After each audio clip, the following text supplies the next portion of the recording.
ঘুরছে চাকা, তার উপর পরম যত্নে নরম মাটিকে ইচ্ছামতো আকার দিচ্ছেন মৃৎশিল্পের এক কারিগর। এভাবেই তৈরি হচ্ছে দইয়ের হাঁড়ি, পাখির খুঁটি আর বিভিন্ন পূজার সরঞ্জামাদি। আগে এই মাটি বিনামূল্যে পাওয়া গেলেও এখন সেটা কিনে আনতে হয়। আধুনিকতার এই যুগে এসে তাই এই মাটির শিল্পকে টিকিয়ে রাখতে রীতিমতো যুদ্ধ করতে হচ্ছে এর কারিগরদের। মাঠ থেকে মাটি নিয়ে এসে কোদাল দিয়ে কেটে ভিজায়ে তারপরে একে মেশিনে দিয়ে মাড়াই করা হয়। আগে পা দিয়ে করতাম, এখন পা দিয়ে সম্ভব হয় না, এখন মেশিনে করা হয়।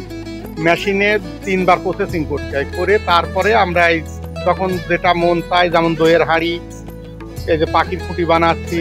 কালের বিবর্তনে আর সঠিক পৃষ্ঠপোষকতার অভাবে হারিয়ে যেতে বসেছে কুষ্টিয়ার কুমারখালীর 300 বছরের ঐতিহ্যবাহী মৃৎশিল্প। অ্যালুমিনিয়াম, মেলামাইন আর প্লাস্টিকের ভিড়ে মাটির তৈরি এই মৃৎশিল্পের চাহিদা একেবারেই কমে যাচ্ছে, যার কারণে পেশা পরিবর্তন করেছে অনেকেই। কারণ ধরেন আধুনিকতা এসে গেছে, আপনার প্লাস্টিক, অ্যালুমিনিয়াম এসে এসব ভবিষ্যৎ আমাদের অন্ধকার। জানা যায় প্রায় 300 বছর পূর্বে এই অঞ্চলে রদ্রপাল নামে এক ব্যক্তি প্রথম এই মৃৎশিল্পের পণ্য তৈরি করতেন। এরপর থেকে একে একে এই পালপাড়াতেই 95% পরিবার জড়িয়ে পড়ে এই পেশাতে। আমাদের এই প্লাস্টিক, মেলামাইন এসব সামগ্রী আসার কারণে আমাদের মাটির জিনিসের চাহিদা একটু কমে গেছে, মানে এটা এখন বিলুপ্তির পথেই বলতে গেলে। আমরা বংশ পরম্পরা এটাই করি, আমরা বংশ পরম্পরা এটাই করতে চাই। যদি সরকার আমাদের কোনো সাহায্য সহযোগিতা করে তাহলে পেশাটাকে আর একটু উন্নত করা যাবে।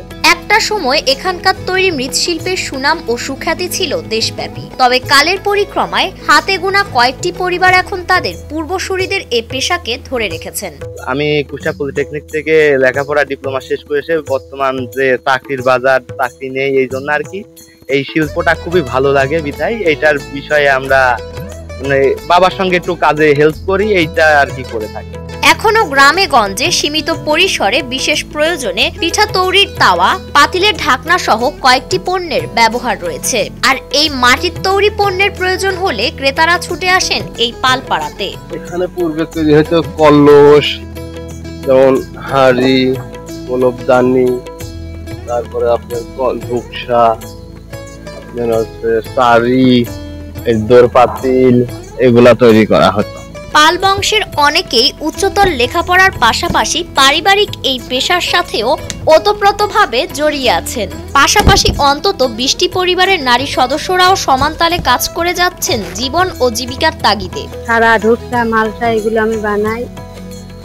আমি সাথে করে ছেলে দুটো লেখাপড়া শিখাইছি আর কি। লোকজন এই মিলি করে আমরা বেতন দিতে পারি না।